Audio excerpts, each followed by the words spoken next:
Suspense thriller crime stories కి ఈ type of genre సినిమాలకి ఎప్పుడు కూడా ఒక సెట్ ఆఫ్ ఆడియన్స్ అయితే ఎప్పుడు సపోర్ట్ చేస్తూ ఉంటారనమాట. అలాగని చెప్పేసి సాదా సీదాగా సినిమా తీస్తే మళ్ళీ పెద్దగా నచ్చరు. అయితే రీసెంట్ టైమ్స్ లో అయితే ఒక serial killer crime and suspense స్టోరీసే వస్తున్నాయి. ఇవి జనాలు కూడా బాగా ఇష్టపడుతూ ఉన్నారు. అలాంటి తరహాలోనే ప్రెసెంట్ అయితే 11 మూవీ అయితే ఓటీటీ ఆహా ప్లాట్ఫామ్ లో అయితే రన్ అవుతుంది అన్నమాట.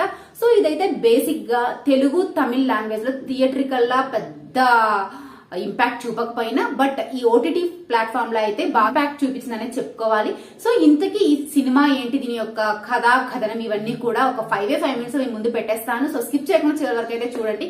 అంతేకాదు ఫస్ట్ టైం నా ఛానల్లో ఒక మూవీ గురించి రివ్యూ చేస్తున్నాను అనమాట. సో ఇలాంటి వీడియోస్ కావాలా వద్దా అనే విషయం కూడా కామెంట్ సెక్షన్ లో మీ అభిప్రాయాన్ని అయితే తప్పకుండా తెలియజేయండి. సో ఇందులో అయితే నవీన్ చంద్ర అందరికి తెలిసిన వ్యక్తే, అందాల రాక్షసులతో అందరికీ కూడా బాగా పరిచయమైన వ్యక్తి అనమాట. సో ఇతను అయితే ఒక సిటీలో క్రైమ్ ని కట్టడి చేసే ఒక స్మార్ట్ పోలీస్ ఆఫీసర్ అనమాట, ఐపీఎస్ ఆఫీసర్. ఇతనే కాకుండా రంజిత్ అనే వేరే వ్యక్తి ఉంటాడు. తనైతే ఒక సీరియల్ కిల్లర్ క్రైమ్ గురించి అయితే ఇన్వెస్టిగేషన్ చేస్తూ ఉంటాడనమాట. కొన్ని కారణాల వల్ల రంజిత్ చేతిలోంచి ఈ కేసు అయితే అరవింద్ కి అయితే అప్పగిస్తారనమాట. సో అసలు ఏ మాత్రం క్లూ లేకుండా వరుస హత్యలు చేసుకుంటూ పోతున్న ఒక సైకో కిల్లర్ ని అరవింద్ ఎలా పట్టుకుంటాడు, అసలు ఈ సైకోకి అలాగే ట్విన్ బర్డ్ స్కూల్ కి ఉన్న లింక్ ఏంటి, బెంజమిన్ ఫ్లాష్ బ్యాక్ ఏంటి, అతను అంతగా బాధపడేలాగా ఏం జరిగింది, దాంతో పాటు 11 మంది కవలలకి అలాగే ఈ స్టోరీకి ఉన్న లింక్ ఏంటి అని ఇలా చాలా చాలా ప్రశ్నలే ఉంటాయన్నమాట. ఇవన్నీ పక్కన పెడితే మనోహర్ అని చెప్పేసి వేరే పోలీస్ ఆఫీసర్ కూడా ఉంటాడు. అతని కథనం ఏంటి, అలాగే ఈ అంజనా సంజనా స్టోరీ ఏంటి, వీళ్ళందరి చుట్టూనే ఈ కథ అంతా నడుస్తుంది. బేసిక్ గా చెప్పాలంటే ఈ సస్పెన్స్ క్రైమ్ థ్రిల్లర్ స్టోరీస్ ఏవైతే ఉన్నాయో ఇవన్నీ కూడా ఒక క్రమబద్ధకంగా జరుగుతూ ఉంటాయన్నమాట. ఇన్ఫాక్ట్ చెప్పాలంటే ఒక రొటీన్ స్టోరీ. ఫస్ట్ హాఫ్ మొత్తం అసలు ఎవరో ముఖం కూడా తెలియని ఒక సైకో కిల్లర్ వరుస హత్యలు చేసుకుంటూ పోతూ ఉంటాడు.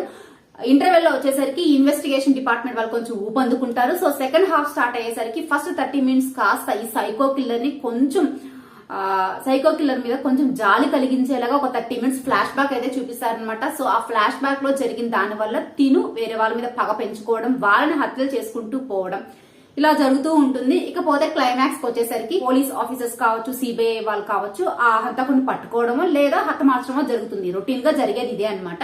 సో ఇందులో కూడా జరిగింది అదే, కానీ బట్ ఒక ఎవరైతే ఈ సైకో కిల్లర్ ఉన్నాడో తన ఫ్లాష్ బ్యాక్ చెప్పేటప్పుడు తను అలా మారడానికి గల కారణాలు కావచ్చు, పాయింట్స్ కావచ్చు, తెరకెక్కించే విధానం ఇవన్నీ బాగుంటే సో అది వేరే లెవెల్కి వెళ్ళిపోతుంది సినిమా. బట్ ఈ సినిమాలో ఎందుకో నాకు అది కొంచెం లాగ్ అనిపించింది.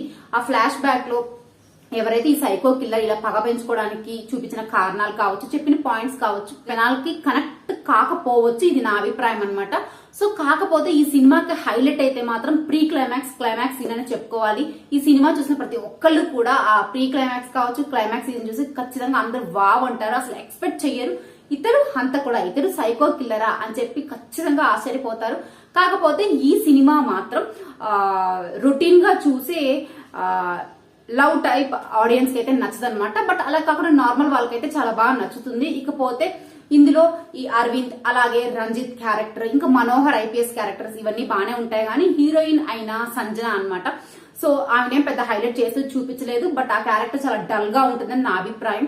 ఇకపోతే ఇవన్నీ పక్కన పెట్టేస్తే ఫైనల్ గా అయితే ఈ సినిమా చూసిన తర్వాత ఎవరు కూడా టైం వేస్ట్ అయ్యింది అనుకోరు.